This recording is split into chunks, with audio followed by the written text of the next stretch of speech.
All right, checking in out here in DC Ranch, Scottsdale. This is our little home addition project. Well, converting this garage into a livable space, adding the bathroom, closet, that kind of thing.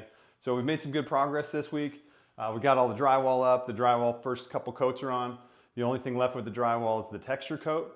We're holding off on that for right now because we still have to replace a couple of windows, and once those come in, then we'll have Juan finish it up, do the final coat, do the texture. We did get the tile base or the shower base in, and we had to have that inspected. So it's part of that process. Come on in here, give you a quick peek here. This is the shower base. This is called a pan liner. So what we end up doing is once Mario does the pre-pitch, which is the first sloping of the shower base, then he puts this liner on.